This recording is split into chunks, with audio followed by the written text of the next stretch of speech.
บายดีพบกับบ้านนายไอทีมื้อนี้เราจะมาแนะนำวิธีเบิ่งบัสสปีดและ DDR ของแรมโดยใช้โปรแกรม CPU Set มาเบิ่งกันเลย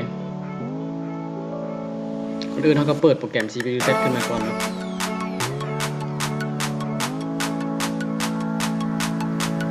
ขึ้นมาแล้วเข้าไปที่ Memory เราก็จะเห็นใช้ชนิดของแรมเป็น DDR4 ไซส์มัน4 กิกแล้วมาเบิ่งบัสสปีดไปนี่บัสสปีดมันจะมีช่องให้ติ๊กมันจะมีสล็อต1สล็อต2ของคอมแต่ละเครื่องมันจะมีต่างกันบางเครื่องมันจะมี2สล็อตบางเครื่องมันจะมี4สล็อตต่างกันไปเราจะคลิกเบิ่งว่าแรมเขาจะอยู่สล็อตใด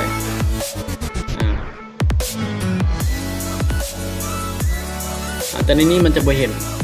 มันจะบ่แสดงให้เราเห็นแสดงว่ามันต้องมีปัญหาอย่างสักอย่างแต่ว่าถ้าว่าเราบ่สามารถเห็นบัสสปีดใน CPU Set เราสามารถเบิ่งในตัว Windows ได้เลยเข้าที่ Check Manager เข้าไปที่ Property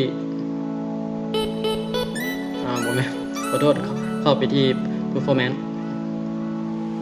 เราก็จะเห็น Memory Bus Speed อยู่ที่ 2133 โอเคเนาะนั่นก็จะเป็นการเบิ่ง DDR หรือว่า Bus Speed ของแรมขอขอบใจสำหรับการรับชมสำหรับใครที่มีคอมเมนต์หรือว่าอยากถามบ่เข้าใจอีกก็สามารถคอมเมนต์ไว้ใต้คลิปได้เลยเนาะนำไปตอบในคอมเมนต์เลยขอขอบใจ